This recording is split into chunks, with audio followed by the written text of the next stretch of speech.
thank you, that is personal. We sit down with them and they'll tell us, no, that one, me, I can't go for a rent below this. When you sit down with them, they'll tell you, you can change. It is not that it has to be that way. Whatever is your need might not be a need to someone else. Yes. What is the standard? Standard for? Like standard general. You know, there are those who will go for higher rent or higher percentage of what they consume as food. There are those who prefer staying far, pay high rent, and or stay far, pay less rent and higher transport. So what is the standard, like 20% rent if it's for a normal person? What should be the standard in terms of rent, food, and all that? Like I have said, it depends on individual. There are those people will tell you, me, I would rather stay in a house of half my salary and don't eat.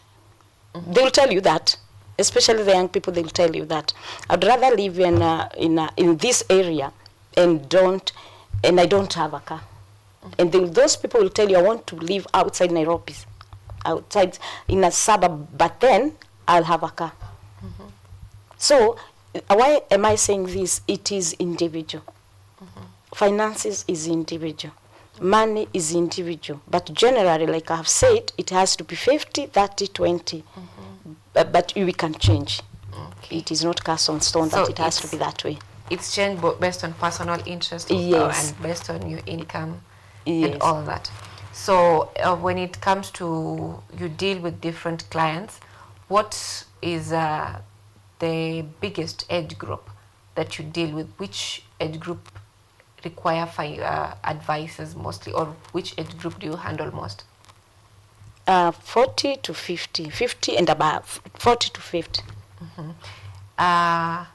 Do you think there is a problem why the younger generation is not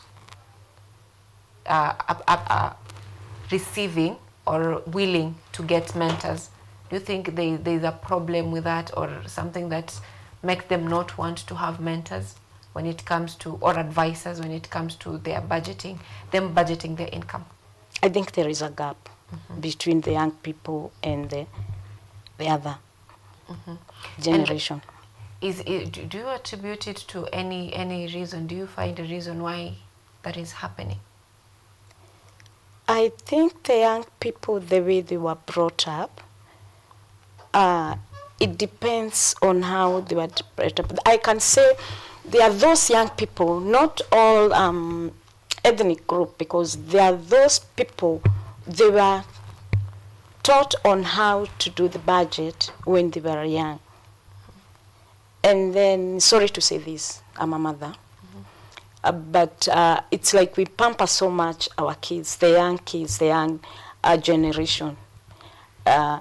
We don't teach them on how to do the budget. They feel they need whatever they ask, they are given. But if they were taught that even a student can do a budget, that's how they would have grown up. But I believe they were not taught. Most of them. We didn't bring them up that.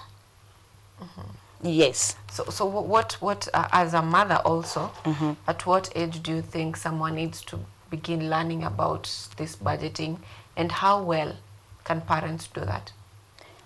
As young as when they know what is money. I'll talk about my son.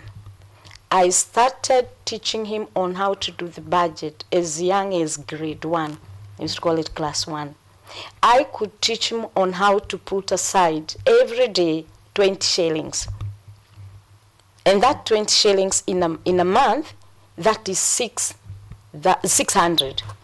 Because you multiply by 30, that is 600. When you teach them when they are young, when they grow up, they'll know what is a budget. They'll start doing the budget. But still, we are not late. We can still do it. Yes, so, see that. Because let's do it that way, this way, Sylvia. That is 20